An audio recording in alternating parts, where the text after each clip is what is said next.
very good evening to you. Thanks for joining us for the Friday edition of the show. I'm Yemi Adebayo. On the show tonight as well, we will continue with what we started, talking to our federations, asking them to tell us their plans for 2021, looking at how what they were able to do in 2020 in spite of the disruption caused by COVID-19. We'll continue with that on the show tonight. We'll also take a look at the Nigeria Professional Football League. We'll talk about the matches. I have guys in the studio who will be giving us their thoughts and probably predictions for the matches. Also, take a step down, talk about the Nigerian National League. Of course, it's no longer news. The match day one fixtures have been released. We'll talk about that as well. We'll talk about women's football on the continent. We'll talk about that as well. We'll also talk about Wayne Rooney, Manchester United legend. What is he up to these days? We'll talk about that on the show. And also, if time permits, we'll take a look at, of course, the big game that's going to go down over the weekend. That's Liverpool and Manchester United. That's the outlook of the show. Once again, you're welcome. I'm Yemi Adebayo. And so that's what we're going to be doing on the show. I think it's only fitting that I quickly introduce my partners that are with me in the studio tonight. They will be with me from start to finish. And trust me, when you have these guys, it's going to be excitement all the way, especially when we're talking about football on the domestic scene. Sitting right next to me, let me quickly welcome Ikenaoke Chikwendo. It's good to have you join me once again this lovely Friday. Fantastic Friday, and we are here to discuss what we know how to do best: football and sports. All right, sitting right next to him, Alfred Okoligbe is fresh. I'm not going to review where you went to, but it's fresh, and it's good to have you join us today, Alfred. Happy New Year, Yemi. Really excited to be in the studio. First time in the year. Once in a while, you just need a break. Just go back, relax a bit, and come back fresher, better. But I must tell you that the buzz around sports, especially football in Nigeria, is high. I was in Aba when Enyimba, that was on Sunday, when Enyimba beat visiting Wiki Tourist by a goal to nil. The throng of people waiting outside, especially all of the games, you know, we talk about playing the games behind closed doors. People are hungry to see games. They want to watch football matches. And at some point, they overpowered it. That was in the second half, overpowered the security men at the gate. Some of them found their way inside it because they just wanted to see their team play. It tells you the kind of followership that this sport, the game has. Even though we must add, the caveat is that it is risky. It's risky. Of course, the dangers involved, but then the passion is always somehow takes hold of you, and you threw all of the caution to the wind. Yeah, we understand. But then again, from our vantage position, we'll always love to reiterate the fact that we have to be cautious, and we have to protect ourselves. And in protecting yourself, you're protecting others. COVID-19 is real, so we understand the passion, and that's why we're here talking sports, by the way. So that's it. Today, we're going to start off the show talking basketball, and of course, we have someone you'll love to listen to, someone who occupies the position that gives him the vantage position to know what's going on in Nigeria basketball. And if we're ready, we're going to have that conversation tonight with the president of the Nigeria Basketball Federation, Musa Akira, and he joins us on the show as we take a look at what's been going on. First, I want to say thank you for joining us on the show. Happy New Year to you. This is the first time we're having a conversation. And once again, thanks for taking our time to be with us on the show tonight. Thank you very much. I don't know whether you can hear me well. I can hear you well. Happy New Year to you. Happy New Year to you all. Yeah. And for me, it's a pleasure being the first time on this interview. All right. It's always the first time, and it never ends there. All right. Let's yes. Let's start by talking about what has been a huge factor in how sports is now run globally. No matter how well your plan is, no matter how good your plan is, you have to factor COVID-19 into it. And instead of talking sports, we have to start that way tonight. So Let's start by looking at it. I know you already have plans, but of course, those plans will be affected by the news that we have, by the things happening all around us, just not just in Nigeria, but all over the world. So talk to us about your plan and how you factoring in COVID-19 into all of it. So for us in basketball in Nigeria here, 2020, was a COVID year. I mean, clearly COVID stopped all sports, all contact sports in the world. Nigeria was not an exception, and basketball was not an exception at all. But before the lockout due to the COVID, our women's team was able to qualify for the Olympics in Serbia early the year. A very good show. So again, that was where they clinched the sport, the African sport, the only African sport for basketball. We had to postpone everything else internationally, continentally, and nationally up till now. So 2021, and you're asking me about our plans for 2021.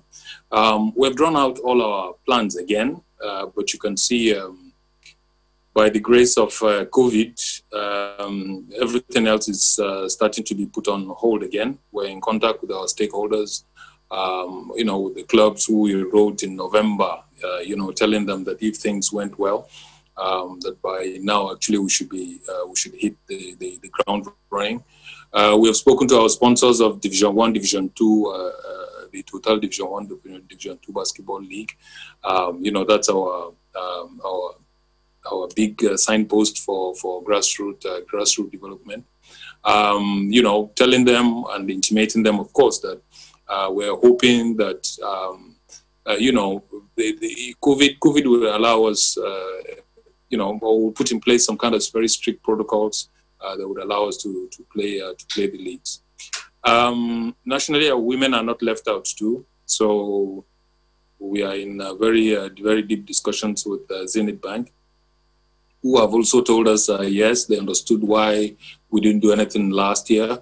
And they're looking forward also for us to be able to formalize the protocol, the PTF or the government protocol, all with a view to see how we can kickstart the basketball activities. Now, again, we're all suffering from the same thing. What we are trying to do, more especially in basketball, is to learn from the experience that we have had from the organizations of the NBA in the US, where they set up bubbles and people play for as long, as long as they are carved out or they are quarantined. If I won't say quarantine, but they're kept in one place and very limited contact with the outside. The same thing happened in Kigali, end of November. Again, Africa at a good show, FIBA Africa, showing that it could organize a bubble also for the AfroBasket 2021 qualifiers. So that was successful. We have another outing in February for the same thing for the men. The women are hopefully going to go into a bubble also in February. But all those are actually in preparation for our Olympics, which would hopefully hold between July and August this year. All right. Now, you would also hear that Olympics or not, so there are some movements that, we're waiting to understand properly first before we really commit. All right. I understand the prayer you said is on the lips of everybody. We all hope that the Olympics will be held. But let me just quickly ask you, I wanted to go in another direction, but you said something that is prompting me to ask you this question. And I'm wondering if you've had to answer this before from a lot of basketball lovers in the country. A lot of people seem to question or ask why there's a disproportionate growth between the game on the domestic scene and the growth and development we'll see with the national teams. I have a feeling you've had to answer that question, but I guess that's what is on the mind of a lot of people who love the game. It's a very fair question, so I will answer it one more time. The ones that are most visible to to most people are the ones we do outside. The Premier League, which is the elite competition that we have in basketball in Nigeria, is the one also that was the only men's visible league. We're not able to do that for the last 2.5, 3 years because we were actually shackled in court, where the people who are handling the Quasi League Management Board in the former regime, I would say, took us to court to stop us from holding the Nigerian Premier League. They targeted NBBF to stop us from organizing the league. One would have thought that cannot be very well intentioned if you really have the interest of the players, the local players at heart. If you had the interest of the clubs, and also the interest of the general basketball stakeholders in the country, because that's really all they see. 2018, 2019, the NBBF as constituted right now tried to do, tried to hold a tournament. We called it the President's Cup. Not to really replace the league completely, but we invited all the teams of the Premier League. And this same group of people, the Quasi League Management Board, the Gombe Bulls and the Kwara Falcons, in as much as Kwara Falcons have said that they have not really been part of it. It's just an individual there who subscribed to that court. They almost cited myself very personally and MBBF for contempt. Contempt of court, that we were trying to hold a league under a different name. So I'm not sure it would be very good news if we said I was arrested because I wanted to flaunt to the court. So we are actually, I would say, stopped, but completely stopped from the Premier League. The last sitting was sometime in November, I remember. It was adjourned for final judgment on the 26th of January. So we're waiting in the next week and a half. We'll see what it gives, but we're hoping that the court will dismiss it so that they would allow us to organize the league, and our players, our domestic players will be able to be better for it. So that is actually the visible focus. I think that you are, and I'm trying to answer your question in another roundabout way. For me, there are two other important leagues in the country that are not getting the required visibility. And those ones are even more grassroots. So you have the Divisions 1 and 2, the men's Divisions 1 and 2 leagues. For the first time ever, titled sponsorship of Total for the last 2.5 years. We signed up with them for 2 years. They were happy. They came back last year in November to sign for 5 years this time. And this is grassroots by definition, inverted commas, And for me, this grassroots initiative, a first ever in the history of basketball in Nigeria, should deserve a lot more visibility than what's getting now. All right, let's do a little assessment if we can, and you can blow your trumpet if you want to. Just joking anyway. Let's talk about the growth of the game in your own view since your tenure started, since you've been on the saddle. How much growth do you think that basketball has witnessed, has seen, using the parameters of national team and the game on the domestic scene? So again, I will disconnect the international scene from the domestic scene. The international scene, there's no doubt about it. We're African #1, and nobody can contest it.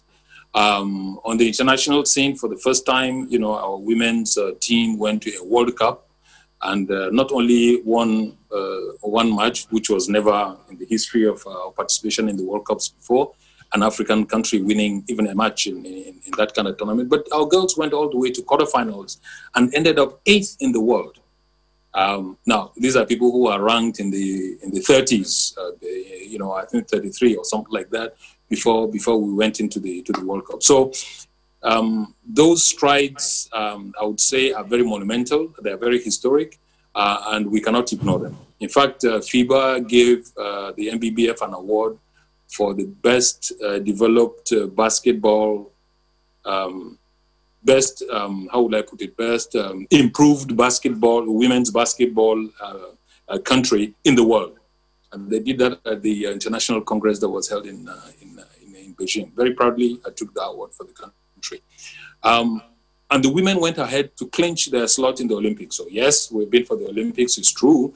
But if I add it, or if I put on top of that the men's performance, where okay, consistent number one in Africa presently. I know 2017, 2 weeks after we took office, we had to start preparing for the AfroBasket 2017 then.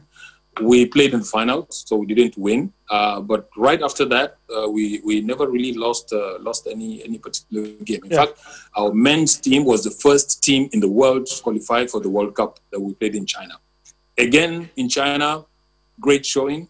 You know, our boys capped up the show by beating China in the last game and clinched the only African spot in the Olympics also. So I'll just tell you, for me, I'm so proud of our flag, the way we're flying our flag internationally. Okay. On the domestic scene, I drag you now into visibility of basketball. Of course, the Premier League has not been played, and that also is something that we are very, very, I would say, regretful about. We wish we would have done it. And if we had done that, then I can also tell you that our clubs will be, again, there's no club in Africa that will be any match for us. Having said that, I would want us as Nigerians to move the focus now to the true grassroots development of basketball, where I think we have grown in leaps and bounds. You know, again, Division 1, Division 2, never done in the country. We do that. Just for your information, Division 2 starts off with about 76 teams countrywide. So every state actually produces 2 teams that would participate in that league. Again, no visibility, but you know, we're doing our thing, and we're just trying to set up the structure so that they are sustainable, one, and secondly, even the Premier League that we're not playing now, when we start it off, will be a better league, better players, and people who are homegrown. All right. We're about to go on a break, but we'll keep you beyond the break. But I want to ask this before we quickly go on that break. You talk about grassroots, and I'm also tempted to ask about accessibility. You know, there are a lot of people who love basketball, but, you know, sometimes you try to go to places where you can. I know there was a time the sports ministry were talking about at least having one basketball in, I think, all the local governments in the country. I don't know if that's still in the pipeline, but on the federation side, accessibility, people who love basketball are passionate, how they can get to play the game when they desire to, as it is in most of the countries who do well in basketball. So Nigeria is no exception to, or Nigerian basketball is not an exception in the lack of infrastructure that we have for sports generally in the country. Nigerian Basketball Federation will try to create platforms, or, you know, create an environment that will okay, all right. We need to go on a break. We need to quickly go on a break. I will continue with this discussion and wrap up this discussion when we return from this break. But we need to go on a quick break and return to finish that conversation we're having with the MBBF president, Musa.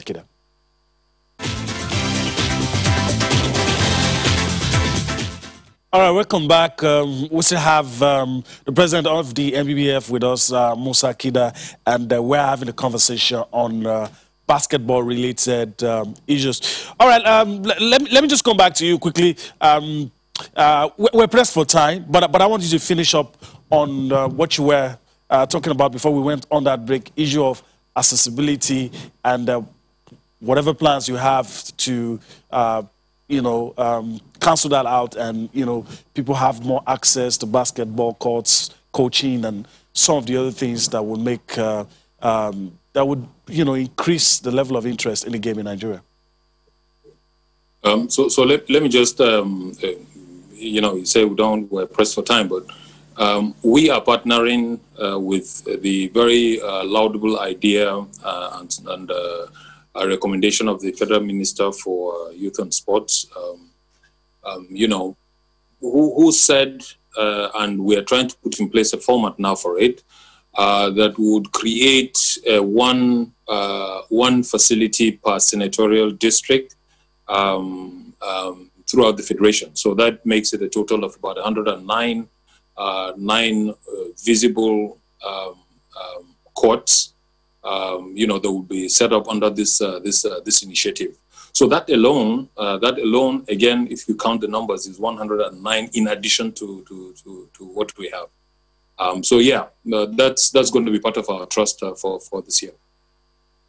Okay, that would be it. I mean, we'll have loved to continue with this conversation, but we're pressed for time. But it's a good place to leave it. Thank you for your time on the show today. Hopefully, we'll have this conversation some other time. No problem. Anytime. Thank you very much for having me. All right. All right, we'll have a chat with the president of Nigeria Basketball Federation, Musa, Akira, and he touched up on a whole lot of issues. But, time not always on our friend on the show. Guys, I want you to pitch in. I want to start with Alfred. You listen to him, your takeaway. There's a lot of football on the show. We've not even started yet. But, I mean, a lot has been said. Indeed, he talked about basketball visibility, which is one thing that this federation has going for it. Because whether I like it or not, in terms of being out there and in terms of achievement at the end of the day, basketball is about one that you look at and they are there in your face.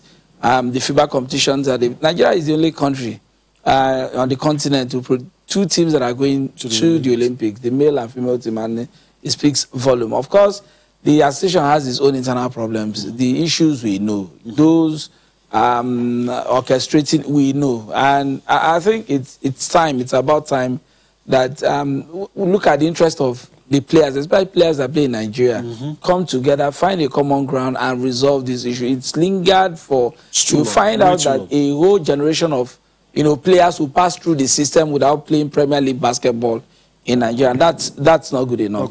If what you're fighting for, or as you want us to believe, is for the interest of the game in Nigeria, I mean, for this period, it's lingered. Yeah, it's lingered for too long. That we need to put an end to it. Let basketball find its level. Ikena?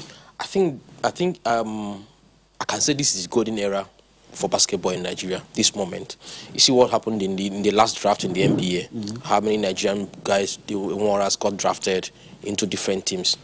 But it's unfortunate that this can't just trickle down to the league. To the domestic scene. It's quite very, very unfortunate. We are all praying because we like what is happening. Like he said, this is the first time a team from the continent is having, a basketball country is having two teams in the Olympics.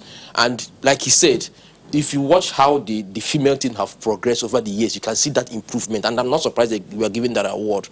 So if they can just come together, this is 2021, the year is still fresh. Forget the issues of the past. Let's move on. Because we can tap into what is happening, what we're doing on the international stage.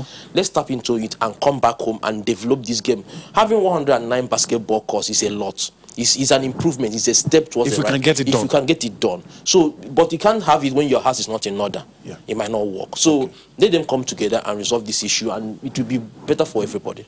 All right. Okay, so we're done with basketball on the show. Conversation never ends. You can always join us on our Twitter handle where that conversation keeps going on. Let's go on and talk about the WAFU on the 17 championship. And it looks like Nigeria has turned the corner. The Golden Eagles of Nigeria have booked their slot in the CAF on the 17 championship on the strength of what you have on screen. They beat Burkina Faso 1-0. And of course, on the strength of that, they're through to the final. They're also through to the one on the continent. They will play against weather wins between Cote d'Ivoire and Niger Republic. It's a development tournament, but it's also very good. I want to get your thoughts quickly. Austin Okonapan is waiting in the wings. I'm very sure he's going to join in. But first, let me get your thoughts. Let's start with Ikena. It's a development tournament, yes. But no, everybody loves victories. Yeah, we do, and it will help them in developing more. So we're going to see them more. You're going to see them more. They have more games to play. Yeah, in Morocco. So it's a good one, but I think on the waffle side, we are being shortchanged. I don't know who did that decision, how they managed to because lump everybody together. Yeah, because the team from the waffle, Cote d'Ivoire, Nigeria, Ghana, we always the ones representing Africa. Now they are putting everybody in one basket, and we have to play. One person or two people must come out from this, and it doesn't pay us at the end of the day. But then it's developmental. We are happy. They are, at least I know one or two guys have followed them from when the La Liga was under 15 was organized. So we're happy for them. That's what we're praying for, and we hope to see more of them in the future. All right. I don't know if Alfred has any difference in opinion. No, just I'm happy for the boys. Cutting the coach for time some slack. I mean, the cry after the first two results of the tournament was huge. And these guys were under tremendous pressure. To see them come back this time, because at that semi-final, a lot of people were like, okay, when you couldn't get the result of your first two games, okay, you want to narrow it down to maybe a stroke of luck or roll of the dice, but then in the semi-final, what did they do?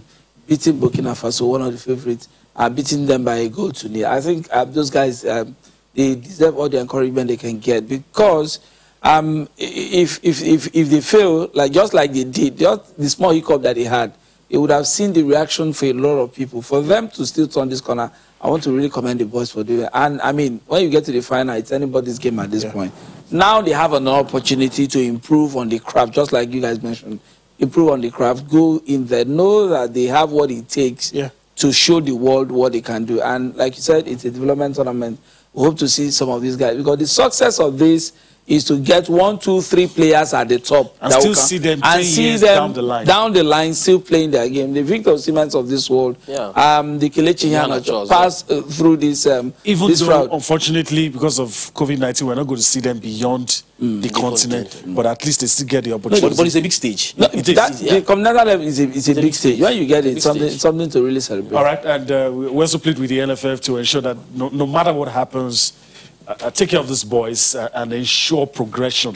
Whether or not they win the main tournament, it doesn't matter. Ensure progression. Just to add, I think to give some applause to NFF, some of them were from the under 15. Yeah. At least I know 2, 3. So that's why the conveyor belts must not stop. When the NFF took that decision of allowing them go play this tournament, because at this it's just the African Championship. The World Cup has been called off. It's not just going to play. You're not playing for the World Cup. When the NFF took that decision, I was like, let's see what they can do. And thank God that the boys have repaid that faith, and hopefully we'll see them at the top. Hopefully we'll see them at the top. All right, let's allow our man, Austin Okonapan, pitch in. Austin, it's good to have you join us on the show tonight. I know you've been listening in. Let's get your thoughts. I don't know where you want to start from.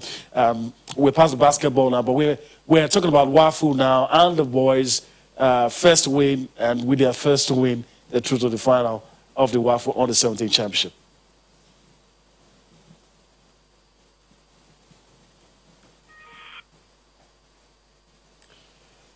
Okay, also, I don't know if you can hear me. It's good to have you on the show. I'd like to get your thoughts on what we've been talking about, the Under-17 Championship. I know you're probably listening to basketball, even though we're done with that. But your thoughts on the boys, have they been able to turn the corner like we've been saying? Sporty greetings, Yemi, Alfred, and Ikena, to all our viewers. It's good to be on the show. Yes, I listened to the president of the Nigeria Basketball Federation, Musa, who's done a pretty good job since he took up that role as president of the federation.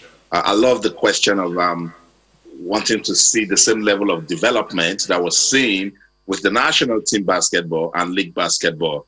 And it all boils down to the leadership problems that have rocked that federation right from the time of the of the elections till date. So hopefully if they fix that, I mean, everything rises and falls on leadership.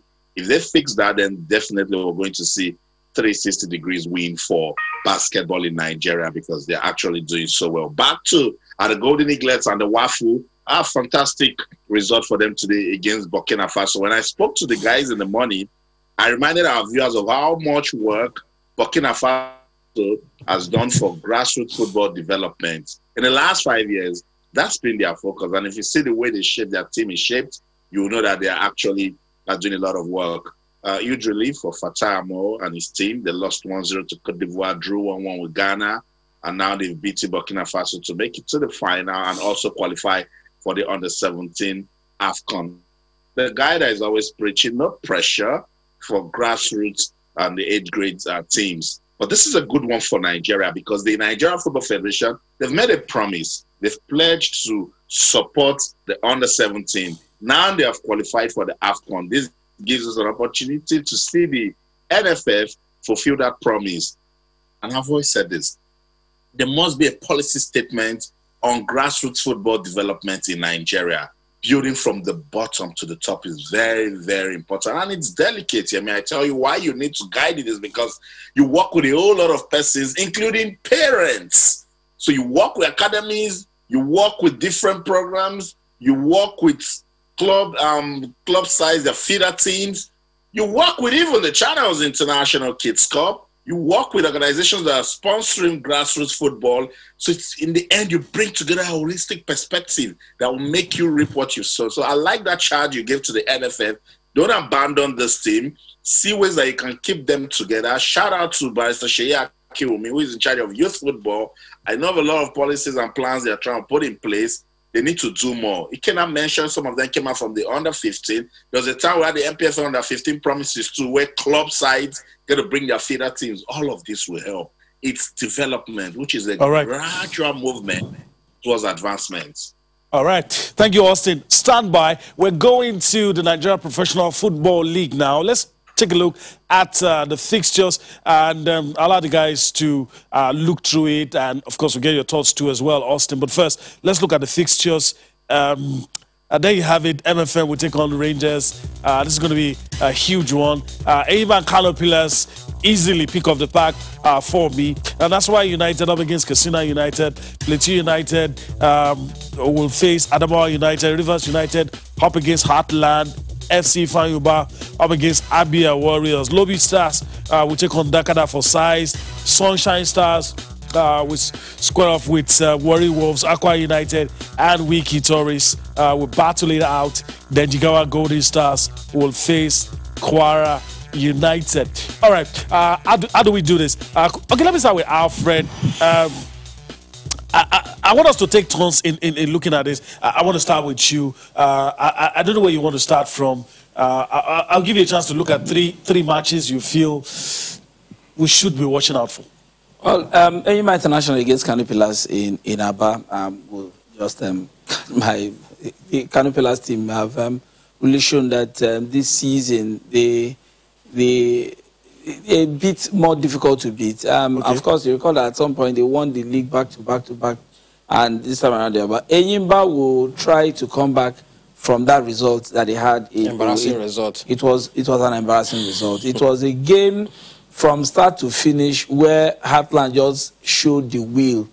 They wanted it more because of the pressure they were under. Losing 3 games on the bounce, and everybody thought against Enyimba they were going to capitulate. Problems before that game, but at the end of the day, it was Heartland. So when you're done with your analysis, put a scoreline to it. Enyimba and Enyimba, Kano Pillars. Enyimba, I don't see Enyimba losing at home to Kano Pillars. Okay. Perhaps maybe a win or a draw. Okay. I don't want to. Lobby Stars Dakada. Lobby Stars was at some point running away with the win, with the victory against Sunshine Stars. But late equalizer just made that. Dakada themselves, their last away game was against FC Fanyuba. They won on the road, so they want to look at their chance again. If we won on the road before, perhaps maybe try Lobby Stars. Possible scoreline. Possible Lobby to win, maybe by 2-1. Okay. Another one. Aqua United and Wiki Tourists. That game is on Monday. Wiki Tourist, that game is on Monday. The LMC announced today that the game has been moved to Monday. It's going to be on the app, and so it's going to run live. Aqua have shown that they somehow a bit settled after their loss against Rangers in Enugu. Went to Ilorin to pick a draw. Of course, I fancy them to win. I saw Wiki Tourist last Sunday against Imba International. A difficult side to beat. If they get their games right, they can be dangerous. But I think Aqua will have more than enough to that. So those are 3 games I'm looking at. So I think to me, you expect Aqua United to win. I expect Aqua United to win. Okay, let me come to Ikena. Let me see. I don't want to call the MFM Rangers. Then I'll start from there. Okay. It's a very huge game, and Rangers have always. Okay, they've in the last 3 they've only drawn 1. They lost the last 2. The one Latu Bosu scored one of those that are worthy. So it's going to be a difficult game. And Rangers, they did win in Kaduna against that was Jigawa Golden Stars. And that goal has been online. It has been disturbing my tear. My tears. So but you enjoyed the goal. It was a beautiful goal. It was a beautiful goal. So I'm expecting a tough game. Aqua United, I'm sorry, MFM picked up a draw in New York. So 1-1. A draw. Yes, I'm seeing a draw in Lagos. Yes. Okay. I'm seeing a draw. Last season ended in a draw. Israel Abia missed a penalty. Yes. So this will end in a draw. Enyimba, I won't go into it much because he has already analyzed it. Yeah. So Enyimba, I'm expecting Enyimba to win just a steam scoreline, maybe 1-0. Okay. Maybe via a set piece or something. Then the last game I'm going to pick is Ifeanyi Ubah versus Abia Warriors. Reason is Imama. Okay. Is the 3-game ultimatum. Yes. Is a coach that's dear to my heart. What he did for Rangers, I still can't forget. I followed the team from the beginning to the end. So what has been happening to him in the last 3 years is quite baffling. So Abia Warriors, you can't blame the management because they got the right. To me, they got the right players. They got the right, yeah. They got the right materials for him to work with, and the right manager as well. And the manager as well. And they have been training. They have been preparing for this season. Losing 3 games on the bounce is not just it. Then secondly, I don't know whether they're having a problem. But right now, there are no fans in the stadium, so there shouldn't be any issue where they play. Losing 3-1 to Jigawa Golden Stars is embarrassing, if you ask me. Okay. They lost to Jigawa. Also, recorded they also lost to Rivers United. Yes, Rivers United lost to Enyimba. So 3 games. We're about to go on a break. I want to get quick responses from you. Of the 3 matches they're asking him to win, how many points from those 3 matches do you think would be enough to keep him on the job? The management of the people that gave him the ultimatum. But I think you don't think 6 would be enough. But I think sometimes what you might just be looking at is the hunger, the way the team plays. Okay. There is the way you lose a game. You know that give your best shot. But this game is a winnable game. Because if you're about to struggling, they also lost at home to Dakada, their last home game. So they lost to Dakada. Dakada at home. They also lost to Rangers International in Enugu, so I'm going back there. Okay, I like the way you answer that question. The people who gave him the offer will decide how much points will save his job. Okay, all right, we'll leave it there for now. We'll go on a break. When we return from that break, we'll get Austin's thoughts on these games. We'll also take a step down and talk about the NNL, and if time permits, spare talk for Wayne Rooney, English Premier League, and some other issues in your amazing world of sports. Join us again.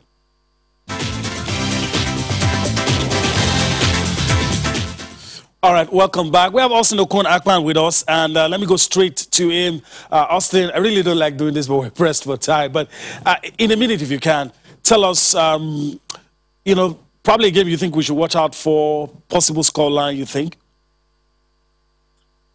For me, Enyimba Kanopila is a very big game.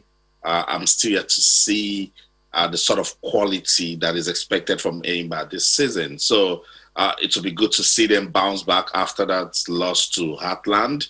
Kanopila, remember, still unbeaten in the league, 2 wins, 2 draws, and they seem to be, pumping with good vibes. So that will really get us talking, that match in Aba, and that will actually test the might of Enyimba.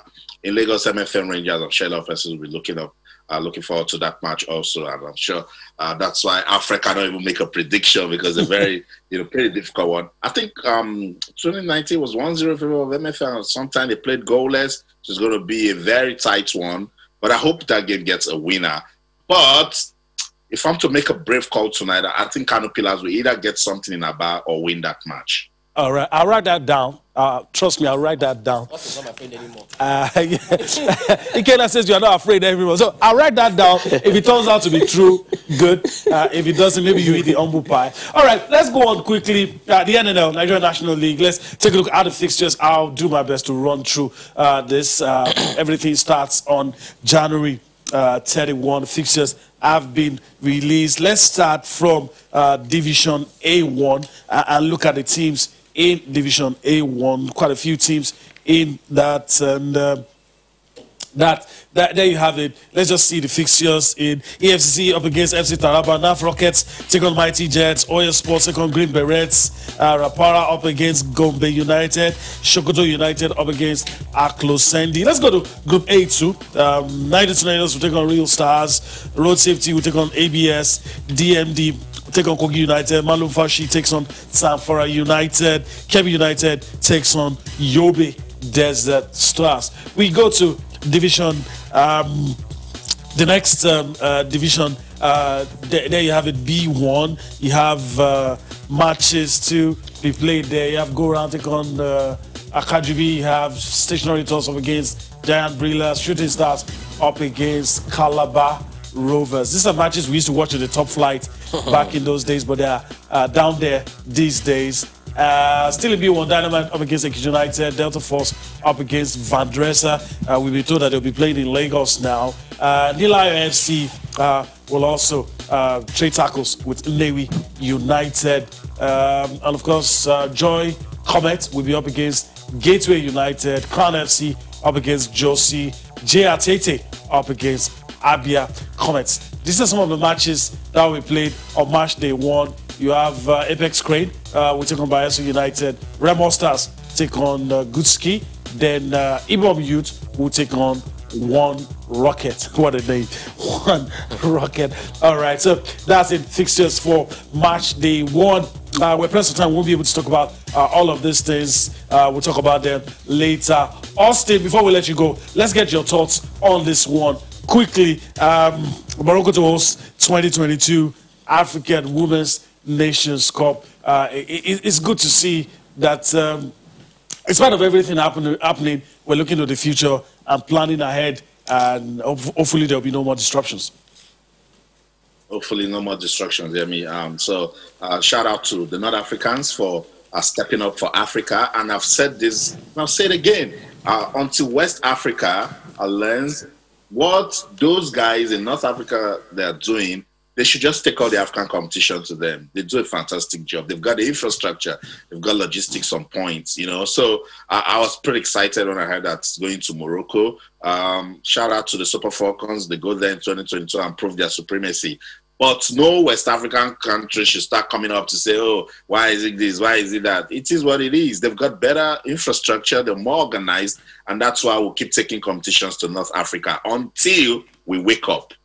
All right, until a strongly worded statement from Austin Okonakwa. It's a good place to leave it. Austin, I want to thank you for your time on the show today. Hopefully we'll get to do this some other time.